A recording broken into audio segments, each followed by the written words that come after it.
मेरी वालदा ने अल्हम्दुलिल्लाह मेरे जब मैं पैदा हुआ तब से ये नज़र मानी थी क्या ले मुझे वक़्फ़ किया हुआ था कि अल्लाह मुझे बेटा दे, पहले से नीयत थी तो मैं इंशाअल्लाह अपने बेटे को दीन के लिए वक़्फ़ कर दूँ। मुनाजरे का ज़ौक़ कहाँ से पैदा हुआ आपको? बंदा अगर अपने रब से मुखलस हो जाए ना, जी जी, दुनियावी ज़रूरियात अल्लाह उसकी कभी भी नाकाम नहीं जाने देता। तो तदरीस में जी जी। आपके आइडियल कौन से उस्ताद हैं? आप किन से मुतासर हैं? अच्छा, अगर कोई तालिब इल्म खेल रहा है तो उन्होंने रोकना नहीं है उसको। सही, अब उनका एक तरीका है, वो देख रहे हैं ना भी तालिब इल्म खेल रहा है। मुनाजरे भी किए, मुनाजरे जी। आपके हैं भी, तो किसी मुनाजरे में कोई डंडे सूटे चले हों और बड़ा हो गई हो, जंग का मैदान बन गया हो, कोई यादगार ऐसी हो? अहल हदीसों का बच्चा हो और वो शिकस्त तस्लीम कर दे, वो अहल हदीसों का बच्चा थोड़ा होता है। अस्सलामु अलैकुम वरहमतुल्लाहि वबरकातुहू। जी नाज़रीन, प्रोग्राम बज़्म उलमा की नई एपिसोड में नए मेहमान के साथ हाज़िर खिदमत है आपका मेज़बान अब्दुर्रहमान अनवर। नाज़रीन, इस वक्त जो मेहमान हमारे दरमियान मौजूद हैं, हमारे साथ तशरीफ़ रखते हैं, वो बैक वक्त इमाम भी हैं, ख़तीब भी हैं, बेहतरीन मुदर्रिस भी हैं, मंजे हुए मुनाज़िर भी हैं और ख़तीब बड़े बेबाक हैं और मुसन्निफ़ भी हैं। काफ़ी सारे औसाफ को अपने अंदर, अपनी शख्सियत के अंदर समोए हुए हैं, यानी एक लिहाज से जामिउल औसाफ है। तो आइए हम गुफ्तगू का सिलसिला शुरू करते हैं। अस्सलाम वालेकुम वरहमतुल्लाह। वालेकुम अस्सलाम वरहमतुल्लाहि वबरकातुहू। कैसे हैं शेख? जी अल्लाह की रहमत, अल्हम्दुलिल्लाह, अल्लाह का फज़ल। आमद का बहुत शुक्रिया। जज़ाकुमुल्लाह खैर, अल्लाह बरकत दे जी। शेख साहब, सबसे पहले अपना तारुफ़ करवा दें, नाम, इलाका। जी, मेरा नाम जी मोहम्मद याहिया है। वैसे आम तौर पर मुझे लोग याहिया आरफी के नाम से जानते चलिए यहाँ बाद में काट दूँ, यही आरफी कहते हैं आपको? हैं। जी जी आरफी जी। ये आपका लक़ब जो है कुछ ख़ास ये मेरी की बात है आपके ये पास? इलाकाई निस्बत है। इलाके निस्बत है। हाँ जी, ये भी असल में जिस वक्त मैं अपने मादरे इल्मी में ज़ेरे तालीम था दारुल मोहम्मदिया लोको वर्कशॉप मुगलपुरा के अंदर, जी, तो हम याहिया नाम के ना कई लड़के थे, सही, तकरीबन 3 आदमी थे। एक उस शहर के कसूर से था, एक लाहौर से था। सही, तो वो बसा औकात ना उलझन होती थी कि वो चूँकि हम थे तो मुख्तसर साथी, लेकिन वो वादे तो उलझन होती थी। सही, इस वजह से फिर जो है अल्हम्दुलिल्लाह मैंने अपने इलाकाई निस्बत से अपने नाम के साथ ये फिर आरफी की निस्बत जो है वो इख्तियार की थी। सही। तो अब तो अल्हम्दुलिल्लाह हमारे नाम का हिस्सा बन गया, हमारी पहचान बन गया है। तो ये मेरी इलाकाई निस्बत, जो कि मेरा आबाई इलाका जो है वो आरी वाला है। आरफ वाला शहर जी, में आरी या वाला गाँव? शहर के अंदर मेरी रहायश है। सही, मल्ला शरीफपुरा, ये अंसारी चौक के साथ है, वहीं हमारी करीब मस्जिद है मोहम्मदी मस्जिद, हम अल्हम्दुलिल्लाह नमाज़ पढ़ते हैं। सही, तो ये मैंने मैट्रिक जो है वहीं से आरी वाला से किया है। सही, 1994 के अंदर मैंने जो है अप्रैल के अंदर पेपर दिए हैं मैट्रिक के। सही, फिर मैट्रिक के पेपर मैट्रिक के देने के बाद मैं अल्हम्दुलिल्लाह दीनी तालीम के लिए लाहौर आ गया था। चूँकि मेरी वालदा ने अल्हम्दुलिल्लाह मेरे जब मैं पैदा हुआ तब से ये नज़र मानी थी क्या ले मुझे वक़्फ़ किया हुआ था कि अल्लाह मुझे बेटा दे, पहले से नीयत थी तो मैं इंशाअल्लाह अपने बेटे को दीन के लिए वक़्फ़ कर दूँगा। अल्लाह अकबर। तो मेरी वालदा मोहतरमा ने तो जब मैंने 5वीं क्लासें मुकम्मल की तो मेरी वालदा मोहतरमा कहने लगी कि बेटा मैंने आगे नहीं आपको पढ़ाना स्कूल का, पहले कुरान मजीद हिफ़्ज़ करना है और दीन पढ़ना है, फिर उसके बाद जो मर्ज़ी पढ़ते रहना। सही, वालिद मोहतरम जो हैं वो भी कहने लगे कि बेटा मैं इस बात का इनकारी तो नहीं हूँ, लेकिन कम अज़ कम मैट्रिक होना चाहिए, जी जी, क्योंकि माशरे के अंदर दुनियावी तालीम जो है दीन के साथ साथ वो भी बहुत ज़रूरी है। जी जी, फ़ायदा तो है। अल्हम्दुलिल्लाह फिर वालिद साहब के कहने पर जो है वो मैंने आगे फिर 6 क्लास में 6ठी क्लास में दाखिला ले लिया। और मैंने फिर जब मैट्रिक किया तो अल्लाह का अमर के 1993 के अंदर अप्रैल में, मैं अभी 9th मैंने क्लियर की थी, जी, तो मेरे वालिद मोहतरम जो थे वो वफ़ात पा गए। इन्ना लिल्लाहि व इन्ना इलैहि राजिऊन। अल्लाह के फैसले थे। तो वालिद साहब की वफ़ात के बाद मैंने मैट्रिक मुकम्मल किया। तो फिर उसके बाद वालदा मोहतरमा का पहले मौका तो ये ज़हन था कि वहीं करीब किसी इदारे में पढ़ लें, सही, लेकिन मेरे उस्ताद मोहतरम अब्दुल्ला रफ़ीक साहब हाफिज़हुल्लाह जो हैं, जी, ये मेरे चूँकि बहनोई भी थे, सही, तो इनसे जो है वालदा मोहतरमा ने बात की तो ये कहने लगे कि अगर बच्चे को दीन पढ़ाना है ना जी, तो फिर घर से दूर होना चाहिए, दूर होना क्योंकि बच्चा अगर दीन के साथ साथ क्लासें लेने के साथ साथ रोज़ाना घर में आएगा ना जी, तो उसका माहौल तब्दील नहीं होता, तब्दील नहीं होता। ना तो उसकी तरबियत का मामला बेहतर होता है, जी, ना उसकी तवज्जो अपनी तालीम के ऊपर रह जाती है। घर पे रहती जरा। घर में रहने के साथ उसका वो ज़हनी जो घरेलू मातल्लक है ना वो ख़त्म नहीं हो पाता, जी जी, जिसका नतीजा ये होता है कि बच्चे का असल मिशन जो है वो मुतासर हो जाता है। बिल्कुल, तो उस्ताद मोहतरम का ये मशवरा जो था उसकी बिना पर फिर मैं 1994 के अंदर जो है अप्रैल के अंदर लाहौर के अंदर जो है इसे अपने मादरी इल्मी में दाखिल हो गया कि सही, यहाँ से मैंने अपने तालीम का आगाज़ किया, दीनी तालीम का। सही। शेख मोहतरम, आपके असातिज़ा में से कुछ मशहूर मशाइख और उन मशाइख में से जी आपके पसंदीदा उस्ताद और मुदर्रिस और पसंदीदा होने की वजह बयान फरमा दें। पसंदीदा देखें उस्ताद तो बहरहाल एक रूहानी बाप है, सारे अल्हम्दुलिल्लाह पसंदीदा है, अल्हम्दुलिल्लाह, इसमें तो कोई दूसरी राय नहीं होती। इंसान की अपनी कोताही होती है, किसी से इंसान अच्छे अंदाज से जो सीख लेता है, किसी से सीखने के अंदर उसकी कोताही रह जाती है। मैं तो इस मामले के अंदर किसी भी उस्ताद को कम नहीं समझता, क्योंकि अल्हम्दुलिल्लाह ये उनकी मोहब्बत, उनकी शफ़क़त, उनके तल्लक़ का, उनकी उम्दा तवज्जो का नतीजा होता है कि उनकी मेहनत का, कि वो इंसान को तराश के कोशिश करते हैं कि अच्छा से अच्छा बन जाए। मेरे अल्हम्दुलिल्लाह असातिज़ा के अंदर मैंने लोकवर शाह मदरसे से ही अपनी दीनी तालीम का आगाज़ किया है। तो यहाँ पर मैंने जो मुख्तलिफ़ असातिज़ा से इस्तिफ़ादा किया है, जिनके अंदर मेरे उस्ताद मोहतरम अब्दुल्ला रफ़ीक साहब भी हैं, इनसे अल्हम्दुलिल्लाह मैंने शुरू क्लास जब आए थे तो इल्मुन नाहव हमने इन्हीं से शुरू की थी। फिर इसके बाद अल्हम्दुलिल्लाह हमने जो नाहव की किताबें दातुन नाहव, उसूल हदीस के अंदर मैंने अतियब, नुज़हतुन नज़र, फिर इस तरह जामे तिरमिज़ी, बुखारी शरीफ, तलख़ी जो है, इसी तरह जो है तलख़ीस होती थी, तलख़ीसुल मिफ्ताह जो है, तो ये हमने सारी किताबें मैंने उस्ताद अब्दुल्ला रफ़ीक साहब से पढ़ी हैं। इसी तरह मेरे एक उस्ताद मोहतरम थे, वफ़ात पा गए हैं, मौलाना असगर साहब रहमतुल्लाह अलैह, तो वो भी अल्हम्दुलिल्लाह बड़े शफ़ीक असातिज़ा में से थे, बड़ी मोहब्बत करते थे। उनसे भी हमने मिशकात पढ़ी है, इल्मुस सीगा पढ़ा है, और इस तरह जो है अर्रौतुन नदिया, ये हमने अपने उस्ताद मोहतरम से पढ़ी थी। वो बड़ी मोहब्बत से हमारे समय पढ़ाने वाले थे, और ख़ासकर इजरा वगैरह के मामले में वो बड़े बाज़ौक़ थे माशाअल्लाह। तो इसी तरह जो है हमारे उस्ताद मोहतरम शाह जवेद अनवर सिद्दीकी हाफिज़हुल्लाह ताला हैं, जिन्होंने जो ये मौलमुल कुरान लिखा है, निसाई वगैरह मैंने उस्ताद मोहतरम इनसे पढ़ी है। इसी तरह जो है सुनन अबी दाऊद, ये मेरे उस्ताद हैं मौलाना ताहिर तैयब बुटवी हाफिज़हुल्लाह, तो उनसे मैंने जो है अल्हम्दुलिल्लाह सुनन अबी दाऊद जो है वो पढ़ी है। तो ये मेरे असातिज़ा यहाँ पर हैं। इसी दौरान फिर जो है 1996 के अंदर ठोकर न्याज बेग के अंदर एक दौरा तखस्सुस हुआ था, जिसके अंदर मुख्तलिफ़ उलमा थे, जिसके अंदर शेख अब्दुल सत्तार अल हम्माद हाफिज़हुल्लाह ताला जो मुफ्ती जमात हैं, ये भी शामिल थे। इसके अलावा और कुछ किबार उलमा थे, जिनके अंदर मौलाना आज़म साहब रहमतुल्लाह अलैह गुजरांवाला वाला जो है, जो नाज़िम इम्तिहानात थे वफाक के, ये मेरे असातिज़ा में से हैं। इनसे मैंने अल्हम्दुलिल्लाह यहाँ पर जो है ठोकर न्याज बेग के अंदर इनसे 2-2 3 दिन जो कुछ मज़ामीन जो है वो इनसे मैंने पढ़े हैं अल्हम्दुलिल्लाह। इसी तरह जब मैं 1998 के अंदर बुखारी शरीफ पढ़ के फ़ारग हुआ, तो मेरा वफाक का इम्तिहान था आलमिया का। ये इम्तिहान मैंने अल्हम्दुलिल्लाह फ़ाक़ुल मदारिस सल्फ़िया जामिया सल्फ़िया में जाके दिया है। वहाँ एक हफ़्ता हम जामिया सल्फ़िया के अंदर रहे। वो माहौल भी देखा है। हाँ जी, वो भी अल्हम्दुलिल्लाह एक हफ़्ता वहाँ पर रहे थे। और उसके साथ साथ वहीं से यहाँ से मैं इम्तिहान दे के वहाँ चला गया। वहाँ से इम्तिहान देने के बाद साथ ही फिर दस्तियाना बंगला था, मरकज़ दावत सलाफ़िया, वहाँ मेरे उस्ताद मोहतरम शेख अब्दुल्ला शतवी रहमतुल्लाह रहमतन वासिया, उस्ताद मोहतरम के साथ हमारे वालिद साहब का भी बड़ा अच्छा ताल्लुक़ था, चूँकि शेख साहब की ज़िंदगी का अरसा जो है वो आरी वाला में गुजरा है, 149 बीच जामिया शातुल इस्लाम के अंदर। इस एतबार से हमारे वालिदैन का, हमारे वालिद साहब का, हमारे जो मेरे ननियाल दुदयाल चचा जान मामू, उनका अच्छा ताल्लुक़ था बुज़ुर्गों से। खैर मैं यहाँ पर जो है वो दौरा तफसीर के लिए उनके पास आ गया। तो मैंने अल्हम्दुलिल्लाह दौरा तफसीर उस्ताद मोहतरम से मुकम्मल किया, अल्हम्दुलिल्लाह उस दौरा मुकम्मल किया। और दौरे के अंदर भी अल्लाह की रहमत के साथ मेरी इम्तिहान के अंदर फर्स्ट पोजीशन थी अल्हम्दुलिल्लाह। दौरे का अमीर भी रहा हूँ मैं। और उसके साथ साथ एक चीज़ ये भी थी कि उस्ताद मोहतरम को मैंने तारफ़ उस दिन करवाया जब रिज़ल्ट आया। उस्ताद मोहतरम को मेरा ये चूँकि ख़ानदानी बैकग्राउंड जानते थे, तो मेरा उनके साथ खातिर रखा तारुफ नहीं था पहले। तो खैर वो मौलाना शुएब साहब हाफिज़हुल्लाह जो उस्ताद है मरकज़ सल्फ़िया में, उस साल अभी इनकी पहला साल था इनके वहाँ अपॉइंटमेंट का। हमारा इम्तिहान जो है उस्ताद मोहतरम जो मौलाना शुएब साहब जो है, उन्होंने हमारा दौरे का इम्तिहान लिया था। तो ये दौरा तफसीर मैंने वहाँ 7 दौरा तफसीर किया था। मदरसे से पढ़ के जब मैं फ़ारग हुआ, तो फिर अब मेरे सामने 2 ऑप्शन थे, बल्कि 3 चीज़ें थी, एक दीनी लाइन, एक दुनियावी। दुनियावी ये था कि चूँकि वालिद साहब की वफ़ात की वजह से अब घरेलू मामला जो था माशी, वो काफ़ी डिस्टर्ब हो गया था। तो हमारा टोटल माशी इन्हिसार वालिद साहब था। हम हमारा अल्हम्दुलिल्लाह ख़ानदानी काम जो है वो कपड़े कारोबार है। वालिद साहब अल्हम्दुलिल्लाह कपड़े कारोबार करते थे। मेरे मामू जान जितने भी हैं ननिहाल मेरे, वो भी यही काम करते थे। मेरे दादा जान भी कपड़े का काम करते थे, चूँकि हमारा ख़ानदानी काम कारोबार यही है।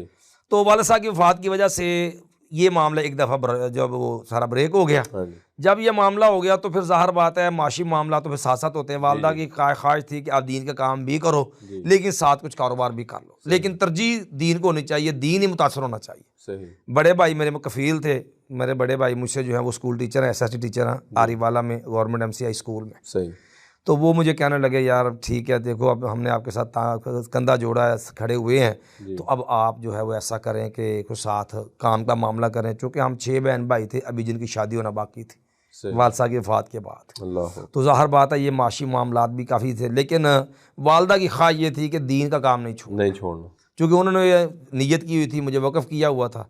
अब दीन के अंदर जब मैं इस मामले में आया तो मुझे इदारे वाले जो मेरे मदरसे वाले थे, मेरे मोहसिन हैं, मेरे बुज़ुर्ग हाजी अब्दुल क़य्यूम साहब जो मुहतमिम हैं दारुल मोहम्मदिया लोको वर्कशॉप, जी जी, तो वो माशाल्लाह हमारे बहुत अच्छे बुज़ुर्ग मोहसिन भी हैं, बड़ी मोहब्बत हमसे करते हैं।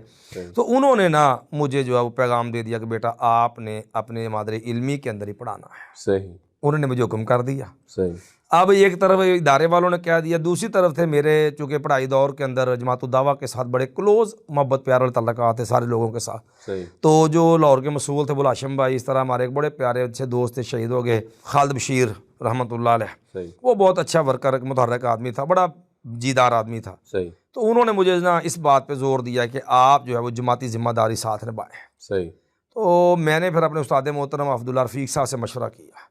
मैंने कहा उस्ताद जी अब ये मेरे सामने 2 मामले, ज़ाहिरी तौर पर दोनों काम दीन के हैं, जी जी, ज़ाहिर है वो भी तंजीमी दीनी मामलात हैं, लेकिन और ये भी, तो अब मैं फ़ैसला नहीं कर पा रहा, तो आप किस बारे में राय चाहिए, आप मुझे मशवरा दें। सही, तो मुझे कहने लगा कि बेटा देखो बात पता क्या है, 2 चीज़ें हैं, काम दोनों दीन के, इसमें शक नहीं है, जी। लेकिन अगर आप वो दूसरी फील्ड में चले गए तंजीमी, जी। तो तंजीमी मामलात में आपका पढ़ा लिखा सारा ख़त्म हो जाएगा, इंतज़ामी मामला ज़्यादा आ जाता ज़्यादा आएंगे, फिर आपके तालीम, फिर आपका मुतालिया, फिर आगे पढ़ना, ये सारा ख़त्म हो जाएगा। है। जी जी, तंजीमी जिम्मेदारियाँ गालिब आ जाएंगी, इल्मी माहौल जो ख़त्म हो जाएगा। ख़त्म हो जाएगा। यहाँ पर आप यह है कि अगर दीन का काम करेंगे, पढ़ाएंगे, उसके साथ साथ आप पार्ट टाइम में फ़ारग औकात के अंदर दर्स पे जाएँ, तंजीमी मामलत करें, आपका पाबंदी थोड़ी है, लेकिन तरजीह दें तालीम को, दीन के तालीम को, तदरीस इल्मी मामलात को तरजीह दें। सही सही, तो मैंने अल्हम्दुलिल्लाह उस्ताद मोहतरम के इस मशवरे के बाद फिर ये फ़ैसला किया और अल्हम्दुलिल्लाह मैंने फिर वहाँ पे तदरीस का आगाज़ कर दिया। शेख मोहतरम, जैसा कि अभी आपने बताया कि आपकी वालदा की हालात भी नासाजगार हो चुके थे, कुछ फाइनेंशियली इश्यूज़ थे, जी जी जी घरेलू मामलात थे, लेकिन वालदा मोहतरमा की इसके बावजूद भी शदीद ख्वाहिश रही कि आप तलीम मुकम्मल जी, करें, जी। तलीम के साथ जारी रखें। तो यहाँ पे एक पैगाम छोड़ दें वालिदैन के लिए और उन घरानों के लिए जिनके बच्चे तलीमी सिलसिले में मुंसलिक हो जाते हैं, लेकिन वो बसा औकात एक बहुत बड़ा मसला होता नहीं है, जी। लेकिन वो उस छोटे से मसले को बड़ा मसला बना के बच्चे की तलीम जो है वो ख़त्म करवा देते हैं। तो उनके लिए कोई पैगाम छोड़ दें कि हालात के साथ थोड़ा बहुत समझौता कर लिया। मैं बहसीयत तालिब इल्म इस बात को अच्छी तरह अपनी ज़िंदगी में भी देख चुका हूँ और इसको समझता भी हूँ कि बंदा अगर अपने रब से मुखलस हो जाए ना, जी जी, दुनियावी ज़रूरियात अल्लाह उसकी कभी भी नाकाम नहीं जाने देता, सुभान अल्लाह, क्योंकि वह अल्लाह का वादा है, मन कान लिल्लाहि कान अल्लाह, अल्लाहु लहू। जो अल्लाह का बन जाता है अल्लाह उसका बन जाता है। हमारे हालात भी तो कुछ तंगी में थे, जी, और जब मैंने जामिया को जो है ज्वाइन किया, मैंने पढ़ाना शुरू किया, तो ये सन 1998 का आखिर है, 90 या 99, ये इसकी इब्तिदा है 1999 की, सही जब मैंने दारुल मोहम्मदिया लोको वर्कशॉप में आगाज़ किया। सही, और उस वक़्त मेरा वजीफ़ा तनख्वाह जो थी वो सिर्फ 2000 रुपया थी। अच्छा, मैंने अल्हम्दुलिल्लाह 2000 रुपये से यहाँ पढ़ाना शुरू किया है, सही, क्योंकि ज़ाहिर मदारस वाले जो हैं उनके भी माशी मसाइल होते हैं, उन्होंने लोगों से रुपया इकट्ठा करना होता जी जी, है, बिल्कुल, वो भी मजबूर हैं। अल्हम्दुलिल्लाह हम क्या समझते हैं कि ये भी इनका एक बहुत बड़ा एहसान है उम्मत पे सही कि बात। इस कड़े हालात में, मादी हालात के अंदर लोगों की बातें सुनना, लोगों के तरल मिन्नतें करके, लोगों रुपया जमा करके बेलौस मैदान को दीन छोड़ा के भी नहीं। मैदान नहीं छोड़ा, मैदान नहीं छोड़ा। लोगों के लिए दीन के राह हमवार करना और मुफ्त के अंदर ये दीनी तालीम मुहैया करना, जी, जी। यकीनन ये लोग लाके तहसीन है और ये बिल्कुल। काबिल एहतराम है। और हमारे वो वालदैन जो दुनिया घरेलू अखराजात से परेशान होके बच्चों को दीन से उठा लेते हैं और दुनियावी कारोबार में डाल लेते हैं, मैं अपने ऐसे बुज़ुर्गों को भी, भाइयों को भी नसीहत करूँगा कि आप अल्लाह के लिए दीन की कुर्बानी दें, दीन के लिए कुर्बानी दें, दीन के काम के लिए कोशिश करें। सही। ये आपकी ज़रूरियात इंशाल्लाह अल्लाह कभी ज़ाया खाली रहने देगा। दीन के लिए ये पूरे- कुर्बानी दें, दीन को कुर्बान ना करें। दीन को कुर्बान ना करें, दीन के लिए कुर्बानी दीन के लिए दें, कुर्बानी अल्लाह के लिए आप अपने आप को वक्फ कर दें, आप अल्लाह के लिए जो खड़े हो जाएं, जी, आपकी ज़रूरतें अल्लाह पूरी कर देगा। सही सही, देखो ना, नबी अलैहिस्सलाम ने हदीस कुदसी ना, या बना आदम तफर्रग लिइबादत इबादत अमला, अमला सदरक गिनन वासुद्द फकरक, जी, जब अल्लाह का वादा हदीस कुदसी है तो बस ये बंदे के यकीन की, ईमान की कमज़ोरी होती है। सही हो। वगरना ये चीज़ें कभी भी इंसान की ये नहीं है कि हम मेहनत करेंगे तो बड़ी दुनिया कमा लेंगे। हमने पैदा होने से पहले अपने रिज़्क लिख दिया है, बेहतर जी। कितना खाना है। शेख साहब माशाल्लाह मुदर्रिस हैं और काफ़ी अरसे से तदरीस के आप शोबे से वाबस्ता हैं, तो तदरीस में जी जी आपके आइडियल कौन से उस्ताद हैं, आप किन से मुतासर हैं? एक होता है ना कि शागिर्द है और वो आगे पढ़ाते हुए अपने उस्ताद का अंदाज मलहूज़ खातर रखता है और उन्हीं को फॉलो करने की कोशिश करता है, तो आपके लिए आइडियल मुदर्रिस कौन थे? जी, जहाँ तक आइडियल उस्ताज़ा का मामला है, इसके अंदर ना अल्लाह ने हर बंदे को मुख्तलिफ़ खूबियों सलाहियतों से नवाजा होता है। जी। कुछ उस्ताज़ा वो होते हैं जो तरबियत के लिहाज से ज़्यादा फोकस रखते हैं, सही। कुछ तदरीस के दौरान जो है उनका अंदाज बड़ा उम्दा होता है, जी। कुछ ऐसे होते हैं कि जो किसी ख़ास फ़न के अंदर बच्चे की तरगीब और हौसला अफजाई करते हैं। सही। इस लिहाज से मैंने कई उस्ताज़ा से मुख्तलिफ़ चीज़ें सीखी हैं। सही। कुछ उस्ताज़ा मेरे वो हैं जिन्होंने, मैंने वैसे जैसे शुरू में बात की कि मेरे उस्ताद मोहतरम थे मौलाना असगर साहब रहमतुल्लाह अलैह, कि जो है इजरा वगैरह इबारत को हल करने के हवाले से, तर्जमा करने के मामले के अंदर उनका इब्दाई अंदाज जो है वो बहुत शानदार था। सही। बच्चे को ग्रामर के एतबार से मजबूत करने के अंदर, बच्चे को तर्जमा के इब्दाई करने का तरीका सिखाने के लिहाज से उनका अंदाज बहुत मजबूत था। सख्ती बहुत करते थे वो, सही। लेकिन उस वक्त हमें वो सख्ती महसूस होती थी। खैर हमें तो खैर उतनी नहीं होती थी, चूँकि अल्हम्दुलिल्लाह अल्लाह ने जिंदगी की तौफीक दी थी, पढ़ते थे। लेकिन हमारे बाद साथी थे वो तकलीफ तंगी महसूस करते। उस्ताद मोहतरम सख्ती को बहुत सख्ती इसलिए करते थे जो सब याद नहीं करते थे, लेकिन अल्हम्दुलिल्लाह वो उनकी बेहतरी के लिए था और अच्छा था वो। दूसरा, मैंने अपने उस्ताद मोहतरम अब्दुल्ला रफ़ीक साहब हाफिज़हुल्लाह का एक अंदाज़ देखा, मुझे बहुत शानदार लगता है। वो करते पता कि पढ़ाते होते हैं ना जिस वक्त, उनकी आधी तवज्जो अगर पढ़ाई पे है तो आधी तवज्जो तलबा के मामलात के ऊपर होती है। करते क्या है, क्लास में क्या कर रहे हैं, क्या कर रहे हैं, बच्चे का ज़हन किधर है, नजर किधर है, इसका ध्यान किधर है। क्योंकि देखिए आप पढ़ा रहे हैं, आप किताब हल करा रहे हैं, बच्चे की अगर तवज्जो ही नहीं है पढ़ाई पे, बिल्कुल उसके ज़हन किसी और तरफ है, वो खेल रहा है, वो दाएं बाएं देख रहा है, तो आपकी वो मेहनत, आपका वो जोर लगाना, आपका उस पर फोकस करना, अगर सिर्फ आपकी तवज्जो किताब पे रहेगी ना, आपकी तवज्जो तालिब इल्म पे नहीं है, उसका नुकसान जो होगा, आपने पूरा जोर लगा दिया, तालिब इल्म फिर यूं का तू पड़ा हुआ है, उसे समझ नहीं। ये बहुत बड़ा एक मसला है। बाद असातिज़ा मुदर्रिसीन ये तक कहते हैं कि लो जी हमने तो पढ़ाना है जी, जिसने पढ़ना है पढ़ ले, नहीं पढ़ना ना पढ़े। तो ये बड़ी एक गलत सी बात महसूस होती है कि आपका पूरी गिरफ्त होनी चाहिए क्लासरूम के माहौल पे, तालिब इल्म क्या कर रहा है, तवज्जो अपनी जान मबजूल करवाना भी उस्ताद की एक, मैं समझता हूँ, फनकारी है। मैंने अर्ज किया कि हमारे उस्ताद अब्दुल्ला रफ़ीक साहब का ये तरीकाकार, वो पढ़ाते होते ना, सही वो पढ़ा रहे हैं माशाल्लाह, वो फाजल आदमी है अल्हम्दुलिल्लाह। तो उन्होंने क्या करना है, पढ़ाते हुए ना उनका ध्यान जो है वो पढ़ा भी रहे हैं, सारे तलबा पर नजर होती कौन क्या कर रहा है, सही सही। दाएं बाएं हर एक। अच्छा, अगर कोई तालिब इल्म खेल रहा है तो उन्होंने रोकना नहीं है उसको, सही। अब उनका एक तरीका है, वो देख रहे हैं ना भी तालिब इल्म खेल रहा है, उन्होंने क्या करना है, खामोशी इख्तियार कर लेनी पढ़ाते हुए, सही देखते रहना कि क्या करता है, कि इसकी खुद तवज्जो उठे, इसे पता चले कि मैं क्या कर रहा हूँ, सही। वो मारते नहीं थे, वो डांटते नहीं थे, सही। फिर वो मुख्तलिफ अंदाज से, उनका एक अपना तरीका कार है, मुख्तलिफ अंदाज से उसको मुतवज्जे करते थे। बसा औकात शेर पढ़ के, बसा औकात उसको जब किसी और अंदाज से, अपने अंदाज से, कभी खुशतबी के अंदाज में, बाज़ औकात जब वो थोड़ा बहुत डांट भी देते थे। लेकिन कहने का मकसद है कि वो सबक को समझाने के अंदर तलबा के ऊपर फोकस को लाजम रखते हैं, कि जब तक आपकी तवज्जो तलबा के ऊपर नहीं है ना, उस वक्त तक आप अपना जो चीज़ अपने के अंदर है, आप बच्चों में कन्वे करना चाहते हैं, जो चीज़ उनको देना चाहते हैं ना, वो कमा हक़्क़ुहू आप दे नहीं सकते। बाज़ तलबा की ज़ुबानी सुना है कि यार ये फ़लाँ मज़मून बड़ा खुश्क है, जी फ़लाँ पीरियड बड़ा खुश्क है, जी जी। अच्छा, उस खुश्की को तरी में बदलने के लिए या दिलचस्पी पैदा करने के लिए उस्ताद या आप बता दें कि क्या कर सकता है कि वो ये खुश्की वाला जो है ना ये मामला, असल में पता क्या, दो चीज़ें होती हैं। एक तो तलबा को ये ज़हन देना चाहिए कि बेटा कोई चीज़ मुश्किल है, उनकी हौसला अफजाई करनी चाहिए, सही। हमारे यहाँ ये आमतौर पर पहले तलबा को ये बड़ा औखा जे एक घाटी किस आया, वो बड़े मुख्तलिफ अंदाज में बात की, हाँ जी, बल्कि उनकी हौसला शिकनी करके ना उनको मजीद जो है वो उनके लिए वो चीज़ उस उनके ज़हन से उतार दी जाती है, उनको मुतनफ़र कर दिया जाता है। पहले दिन कह दिया बड़ी मुश्किल है, ये तानूनी पल्ले पानी पुत्र खुशकिस्मत वाला जो समझ आएगी, ये अंदाज तो बहर गलत है। कोई भी काम हो, कितना भी मुश्किल हो, कोशिश करने के साथ हर चीज़ बंदा हासिल कर सकता है। उनकी तलबा कोई हौसला अफजाई करनी चाहिए कि कोई फ़न मुश्किल नहीं है। दूसरे नंबर पे तलबा को सिर्फ मुसलसल सब पढ़ाए जाना, बस अपना काम पूरा करो और जाओ जी, ये चीज़ बच्चे के अंदर खुश्की को बढ़ा देती है। सही है कि बोलते जाओ अपना सब पूरा करो, टारगेट पूरा करना जाओ उठ के। उसका नुकसान क्या होता है, बच्चे को तो पहले ही वो चीज़ उलझन महसूस हो रही है, ऊपर से आपने उनको मुसलसल जो है वो वही बांध दिया। हुआ है जी। सबक के दौरान खुशतबी का अंदाज, सबक के दौरान को ज़िमनन बात आ गई खुशतबी की, तलबा को जो है वो फ्रेश रखना साथ साथ, ये उस्ताद की एक इजाफी क्वालिटी होती है, ये अल्लाह की दी हुई सलाहियत होती है। बाप मैंने साथ देखे हैं कि वो सबक मुश्किल भी होता है लेकिन खुशतबी के अंदर और दीगर सादा मिसालों के साथ वो उस चीज़ को बड़ा आसान बन जाता है, बड़ा आसान। सही।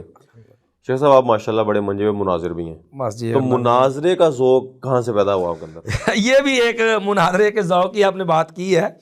इसका असल पस मंज़र ये था कि हम जब लोक वर्कशॉप मदरसे में पढ़ा करते थे ना, तो ये इलाका सारा जो है वो आबादी नहीं है इस इलाके के अंदर। सही। ये बुनियादी तौर पर टेक्निकल एक इलाका है। सही। यानी वहाँ पर वर्कशॉपें हैं रेलवे की। जी जी। तो ये इलाका जो है वो आबादी वाला नहीं है। सही। बस क्वार्टर वगैरह थे, वहाँ पर जो है वो दुकानें वगैरह होती थी, तो हमें ज़ाहिर अपनी ज़रूरत की चीज़ें साबुन वगैरह ये वो अपनी ज़रूरत की चीज़ें लेने जाना पड़ती थी। सही। अच्छा, जहाँ हम लेने जाते थे वो दुकानदार एक बरेलवी था, उसने बकायदा हरी पगड़ी बांधी होती थी। अच्छा जी। तो वो चिश्ती का था अपने आप को। अच्छा, जब उन्हें पता था कि ये सारे मदरसे के तालिब इल्म जो है ना ये हदीसों के मदरसा जो है वहाँ से आ रहे हैं, अल्हम्दुलिल्लाह हमारी काफ़ी अच्छी खासी तादाद थी हमारे उस वक्त, अल्हम्दुलिल्लाह जामिया का इल्मी मामला भी बड़ा ऊंचा था और एक अच्छा नाम था। सही। उनको बड़ी चिढ़ थी। अच्छा जी। अच्छा, अब हम जानते तो चीज़ लेने थे जी, वो हमारे साथ जो है वो फिर इख्तलाफी बात से छेड़ देते। अच्छा जी। उमें फोकस करना जी, आप अभी ऐसे कहते हैं जी, ये चीज़ ऐसी है जी, इसकी फलां दलील है जी। अब फिर हदीसों का बच्चा हो और वो शिकस्त तस्लीम कर दे, वो हदीसों का बच्चा थोड़ा होता है। यानी खुद ही महाज खोल लिया। हाँ जी, उन्होंने आए दिन हमें फोकस करना, आए दिन हमें बार बार ऐसी चीज़ें कहनी उन्होंने। सही। खैर वो चलती रहती थी। इसी तरह जब हम फारग हो गए 1998 के अंदर, तो फारग होने के बाद मैं भी पढ़ाने लग गया। इसी तरह हफ़ीज़ रहमान अलवी हाफिज़हुल्लाह जो हैं हमारे साथ ही हैं, मेरे क्लास फेलो शुरू से, और मेरे एक अच्छे दोस्त और अच्छे भाइयों में से हैं मेरे। तो उन्होंने ना जो हम फारग होते अगले साल ना, उन्होंने मुझे कहने लगे कि भाई ये जामिया अल हदीस जो है ना रोपड़ हाउस, वहाँ पर अब्दुल कादिर रोपड़ी रहमतुल्लाह अलैह मुनादरा क्लास करवाया करते थे। सही। तो उस्ताद उनकी वफ़ात के बाद अब दोबारा वो क्लास शुरू हुई है। उस वक्त मौलाना यासिन ताहा साहब और बाद दीगर उलमा जो है वहाँ जाया करते क्लास के अंदर। तो कहने लगे हम चले, हम चले वहाँ पर। हमने प्रोग्राम बनाया, चूँकि हम तीन भाई जो हैं बड़े हमारा अच्छा एक मोहब्बत प्यार का ताल्लुक है। मौलाना ख़ावर रशीद भट्ट साहब, अवतार अलवी साहब और हमारा है। हत्ता के बाद लोग तो मैं शुगर से जो है वो साबिर साहब भी क्या देते हैं। तो अच्छा अल्हम्दुलिल्लाह दोस्त मोहब्बत प्यार का ताल्लुक है काफ़ी अरसे से। तो हम चले गए तीनों वहाँ पे जा करके, तो फिर हमने क्लास अटेंड की। तो खावर साहब चूँकि हमारे हमसे कादकार में बड़े थे, तो पहली क्लास इनको मिली। तो वहाँ से फिर हमने बाकायदा जो है वो अपनी क्लास का आगाज़ किया।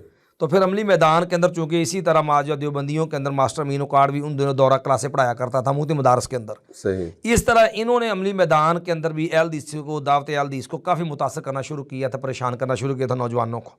बिहम्दिल्लाह हमने अपनी क्लास से आगाज़ किया। फिर हमने उस्ताद मोहतरम मुफ्ती बशर रब्बानी हाफिज़हुल्लाह को से तंदुरुस्ती अता फरमाए, उनसे फिर हमने साथ गाइडलाइन ली। हमारी ये सरपरस्ती जो क्लास की थी मौलाना अब्दुल कादिर रोपड़ी रहमतुल्लाह अलैह जो हैं, उनके बाद हमारे उस्ताद मोहतरम मौलाना यहया गोंदी रहमतुल्लाह अलैह उन्होंने शुरू की थी। सही। अब तो हमारे उस्ताद मोहतरम फौत हो गए, तो ये हमारा यहाँ से आगाज़ था। अब तक अल्हम्दुलिल्लाह हम यहाँ जामिया अल हदीस रोपड़ हाउस के अंदर उस क्लास के अंदर जाते हैं। तो अब तो अल्हम्दुलिल्लाह हम वहाँ सीनियर तलबा के अंदर हैं जो बच्चों के जो तैयार करते हैं वहाँ पर। मैं एक बात और भी यहाँ कहना चाहूँगा कि अल्हम्दुलिल्लाह ये मरकज़ अल हदीस जामिया अल हदीस जो है रोपड़ हाउस, ये इनकी एक बहुत बड़ी खूबी है, कुर्बानी है मसलक के लिए कि ये सारे उलमा को जमा करते हैं इस फील्ड के। यहाँ जो नौजवान आते हैं उनको बाकायदा खाना देना, उनको आए वाले को बच्चों को किराया देना, जो बच्चे पर दूर शहरों से आते हैं फैसिलिटेट पूरा फैसिलिटेट करते हैं, पूरी सहूलियात मुहैया करते हैं। उलमा जो आते हैं उनको किराया वगैरह देते हैं। तो बेलौस सिर्फ मसलक की खिदमत के लिए सारे अखराजात, ये यकीनन एक उनका इम्तियाजी वसफ़ है। बहुत कम हमने देखा कि मसलक के लिए स्पेशल बंदा जो वो खर्च करे, जबकि उसका बेनिफिट भी ज़ाहिर उनको कोई नहीं है। तो ये अल्हम्दुलिल्लाह वहाँ से हमने मैं सारा मामला किया।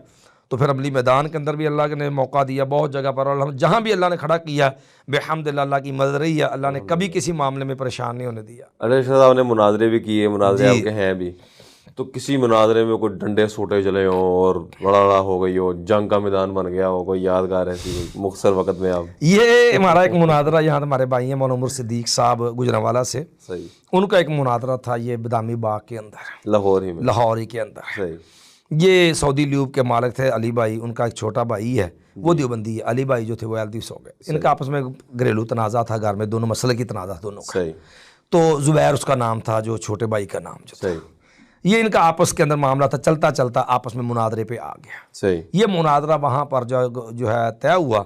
लेकिन अब उनके साथ पास जो थे ना वो अल्हम्दुलिल्लाह ये अल्लाह का फजल है कि ये सारे मुझसे चालू थे देवबंदी। अच्छा जी। उसकी वजह कि मुसलसल अक्सर मैदान, बहुत सारे मैदानों के अंदर ये अल्हम्दुलिल्लाह हमसे अच्छी तरह जलील होके मैदान से भाग चुके थे। सही।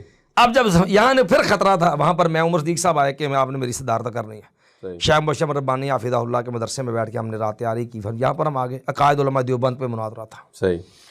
अब वो मामला जो था, अब वो चाहते थे कि उमर सदीक साहब सिर्फ बात करें और बाकी मामला जब तक ज़ाहिर बुनियादी शरायत और मामला तय नहीं होता बात गुफ्तगू मुमकिन नहीं थी। सही बात। अब वो उससे इन्हेराफ कर रहे थे, मैंने उनको काबू किया हुआ था। सही। अब वो जहाँ छुड़ाना थे, फिर वो बाकायदा कुछ पठान लड़के लेके आए थे। अच्छा जी। उन्होंने फिर कोशिश थी कि मेरे ऊपर को हमला कर दें। अच्छा, पूरी मनसूबाबंदी के साथ वो आए थे। मेरे पास वो अली भाई का गनमैन बैठा हुआ था। अच्छा जी। जब उन्होंने ऐसी हरकत की है फिर उसने वहाँ पर कलाशन का बोल्ट मार दिया। अच्छा जी। वो काफ़ी ख़तरनाक माहौल बन गया। फिर खैर उसके बाद जो पुलिस भी आ गई और वहाँ बहुत ज़्यादा लड़ाई भी हुई। अच्छा। दोनों तरफ काफ़ी साथी ज़ख्मी भी हुए, फिर भाग दौड़ भी हुई। बहरहाल वो एक बहुत बुरा मामला हुआ, हम उसको अच्छा नहीं कहते, लेकिन वो शरारत थी देवबंदियों की। सही। शरारत इसलिए थी कि दलाल के मामले के अंदर वो यतीम थे, तो अब मामला उनको ये था कि उमर सदीक साहब से हम मीठी मीठी बात करके सिरे लगा लेंगे, लेकिन फंसे खड़े थे अपने दावा और शरायत के ऊपर। सही। सही। तो इस तरह के मामला परेशान मामला तो होते हैं। तो ये चीज़ें फिर ज़ाहिर है इसका तासुरात बार अवाम में अच्छे नहीं जाते। अरे शेख साहब, अब कहा जाता है कि आज मुनाजरे का दौर नहीं है जी, तो ये बात किस हद तक दुरुस्त है? अभी आपके मुनाजरे होते हैं नहीं होते? तो अगर आज मुनाजरे का दौर नहीं है तो उसके मुतबादल रिप्लेस जो है वो क्या चीज़ है अगर मुनाजरा नहीं है? जहाँ तक ये बात कही जाती है ना, असल में आम तौर पर ये बातें कहने वाले वही लोग होते हैं जो पहले भी मुनाजरे के फील्ड के नहीं होते। अच्छा जी।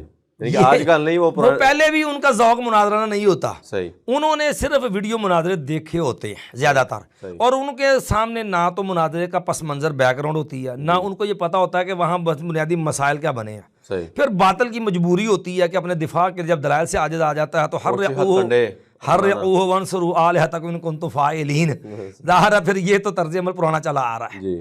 तो एक तो वो लोग इस तर्ज अमल की वजह से पहले ही तभी तौर पे इन चीज़ों से नाला है। सही। खैर कुछ नेशनल एक्शन प्लान की वजह से भी इन चीज़ों के ऊपर सख्ती हो गई, लेकिन जब तक हक और बातल मौजूद है फिर ये हक और बातल के मुकाबले भी क़यामत तक रहने हैं। अंदाज वक्ती तौर पे बदल जाएगा, वक्त पर बाज आ जाएगा, लेकिन जिस घर के अंदर एक आदमी में इनकलाब आ गया उसको अल्लाह ने हदायत दे दी, पूरा ख़ानदान कबीला उसका पीछे खड़ा है, क्या ख्याल हो बर्दाश्त कर जाएगा उसको? हर जगह ये तो नहीं कत्ल गारत है बांध लेंगे जी। लामहल्ला उसकी दावत को रोकने के लिए फिर बात अपनी कोशिश करता है, वो अपनी दावत देकर उसको हक़ समझाने की कोशिश करता है, नतीजा फिर मबासे पे आ जाता है। फिर क्या होता है, फिर ओपन नहीं होते, फिर अंडरग्राउंड सारे मामला हो जाते हैं। ये वैसे रहनी है, क़यामत तक चलनी है, चलती रहनी है। वक्ती तौर पे ब्रेक आ सकती है, वक्ती तौर पे अंदाज बदल सकता है, लेकिन ख़त्म नहीं होती। अभी आपकी ये रविश या मुनाजराना स्वरूप चल रहा है, या आप जैसे कह रहे हैं कि अंदाज बदल सकता है? जी जी। अगर अंदाज अभी बदला है तो आप ये काम किस अंदाज में कर रहे हैं? हम तो पहले भी लोगों को ये नहीं कहते, हमारा अल्हम्दुलिल्लाह मुझे इस लाइन में आए हुए बिला मुबालगा तकरीबन 22-23 साल हो गए। सही। मुनाज़े की लाइन में आए हुए, लेकिन आज तक हमने खुद आगे बढ़ के चैलेंज नहीं दिए मुनाजरे के, नाम तरगीब देते मुनाजरा करवाओ, बढ़ के खुद नहीं मारी और ये हमें आज तक जहां भी मुनाजरा किया हमेशा हमें दिफाई पोजीशन में खड़ा होना पड़ा है। सही। मुखालिफ ने माहौल ख़राब किया, एलदीसों पे तवर्रा किया, या कोई साथी एलदीस हो गया उसको इन्होंने जो वो परेशान किया, उसको चैलेंज दिए, हमें जवाबी तौर पे खड़ा होना पड़ा। हम पेशकदमी नहीं करते। हमें पता है कि हमारे मुआशरे का जो माहौल है बर्रे सगीर का, या नुकसान ये होता है कि ये मुनादराना जो मामला होते हैं इसके साथ ना तासुब की फ़ज़ा मजबूत होती है। जी जी। उसका नुकसान ये होता है कि दावत ब्लाक हो जाती है। हम इसलिए कहते हैं कि यार कोशिश करो मुनादरे का माहौल ना बने, यानी कि आपका भी ये कहना है कि मुलाज़े तरफ ना जाए, कोशिश कर लें कि हाँ प्यार मोहब्बत से नशिस्त करें, बैठें, बात समझे समझाएं, संजीदगी से अपने ज़र्फ पैदा करें, दलाइल से एक दूसरे को समझाएं, लेकिन कोशिश करें कि ये बाहमी टकरा का माहौल जमाती सतह पे ना हो, क्योंकि उसका नुकसान ये होता है कि अब हम जाहिल होती है, उन चीज़ों उन लोगों को हकीकत का इदराक ही नहीं होता। सही। फिर वो क्या होता है, फिर वो सिर्फ अपने अपने फिरके की, अपने अपने गुरु की जिद पे आ जाते हैं। फिर हक समझने वाला रास्ता जो है ना वो मुतासर हो जाता है। मुतासर हो जाता है। हम इसकी हौसला अफजाई बहुत ज़्यादा नहीं करते, लेकिन बसा औकात ये मजबूरी बन, जिसके बाद गुजारा भी नहीं होता। गुजारा भी नहीं होता। तो भाई जहाँ मजबूरी बन जाए वहाँ तो हम कहते भी ठीक है कर लो, लोग लेकिन जीने भी कोशिश नहीं देते करो, बस इससे अवॉइड औकात। करो। हाँ जी, सही सही। हाँ, तो इसलिए ज़्यादा हम इसकी हौसला अफजाई नहीं करते बहुत ज़्यादा, क्योंकि हमारा माहौल ख़राब है यहाँ पे। जब बस औकात ये भी देखा गया है कि एक उस्ताद अगर मुनाजिर है ना, मुदर्रिस, जी जी वो अपने तलबा को अगर पढ़ा रहे हैं जी जी तो उनकी मुनाजराना एक जो अब रग है जी उसके जी नतीजे पैदा होने वाला है, गुस्से में बंदा आ जाता है। जी जी तो वो जो गुस्सा और जज्बात और शिद्दत बस औकात कहा जाता है जी वो तलबा में कन्वर्ट हो जाती है, इसलिए वहाँ पे ज़रा हाथ हल्का ही रखना चाहिए। असल में पता क्या होता है, देखें कोई भी उस्ताद है ना, हर उस्ताद को अल्लाह ने एक तबीयत मिजाज दिया होता है। सही ये तो फितरी बात है कि आपके तलबा आपको कॉपी करेंगे, सही आपसे जो सीखेंगे उसके मुताबिक चलेंगे। सही। बेजा हाइपर होना, बेजा सख्ती, बेजा तशद्दुद, ये तो किसी भी लाइन की जल्लाद बने रहना हर वक्त। हौसला अफजाई वाला नहीं है। सही। हाँ, वक़्त के साथ साथ ये चीज़ें आती। अल्लाह ने हर नबी 40 साल की उम्र क्यों भेजा है, या अक्सर नबियों को 40 साल की उम्र जाके नबूवत दी है। जी। ये एक उम्र संजीदगी में चोर पानी की उम्र होती है। मैच्योर। कुछ चीज़ें ऐसी होती हैं वहाँ पर जज्बात लोगों ने सिर्फ देखे होते हैं दूर से, जी। वो लोग अमली व फील्ड के अंदर नहीं होते। सही। अमली फील्ड के जो हकायक होते हैं ना, हमने ऐसे ऐसे लोग देखे जो हमें कहते हैं यार सख्ती ना करो, यार इतना तशद्दुद मुनासिब नहीं है। अच्छा, जब उनको खुद वास्ता पड़ा ना पड़ा। तो वो कत्ल करने तक उतरे हुए थे। सही। वो इतने मुतशद्दद थे कि उनका लबुल लहजा, उनका अंदाज वो हमसे कई गुना सख्त था। वजह कि उन्होंने पहले से दूर से देखा था, उनको वास्ता नहीं था। वास्ता नहीं। जब वास्ता पड़ा तो उनके तशद्दुद, उनके जज्बात हमसे भी ज़्यादा सख्त, हमसे भी ज़रा सख्त हो गए। सही सही। कुछ चीज़ें ऐसी होती हैं, लेकिन ऐसा नहीं होता। हमें बाद लोग कहते हैं हाँ जी ये जो मुनाजरीन होते हैं ये ही जो है कि जुज़ पसंद होते हैं, बस एक महदूद आता है। ये भी असल में अपनी कम ज़रफ़ी का एक मामला उनका होता है कि उनकी अपनी सोच लोगों के बारे में मनफी है या महदूद है। सही। हम ये कहते हैं कि मुनादराना अंदाज ये एक इल्म का हिस्सा है। क्या कुरान मुनादरा नहीं सिखाता? इब्राहिम अलैहिस्सलाम का मामला सारा, ये चीज़ें बंदे के अंदर अच्छी बसीरत पैदा करती हैं, दलाइल समझने की, दलाइल के मामले की रदूद को, मामला जो है उनको हल करने का तरीका सिखाती हैं। ठीक है, लेकिन इसको आप अगर खुद मुतालिया छोड़ देते हैं या आप सिर्फ चंद अनवानात तक अपने को महदूद कर लेते हैं तो ये आपकी अपनी कमज़ोरी है। वरना मुनादे की फील्ड आपको ये नहीं सिखाती। जी जी। वरना हक बादल का मामला तो क़यामत तक खड़ा, हर मामले में खड़ा है। सही सही जी। शेख साहब बात को बिस्मिल्लाह की तरफ आते हैं। जी जी। तो आपके ऊपर इतनी जिम्मेदारियां माशाल्लाह आप निभा रहे हैं। जी जी।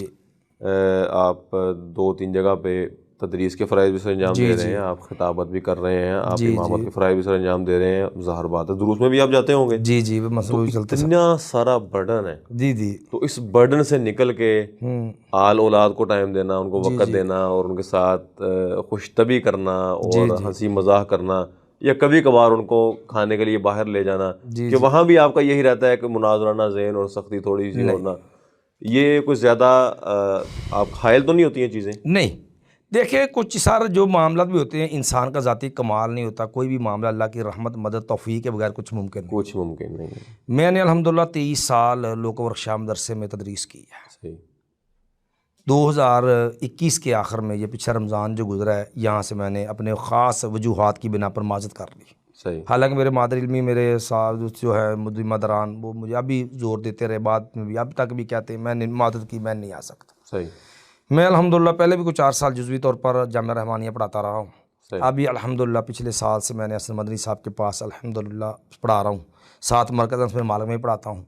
इसके अलावा अल्हम्दुलिल्लाह सब 22 साल से मैं बतौर इमाम एक मस्जिद के अंदर जिम्मेदारी निभा रहा हूँ। यहाँ भी मैंने एक बात कहना बहुत ज़रूरी समझता हूँ, हमारे यहाँ आम तौर पर नौजवानों का, लोगों का रुझान होता है मस्जिद की इमामत नहीं करनी। सही।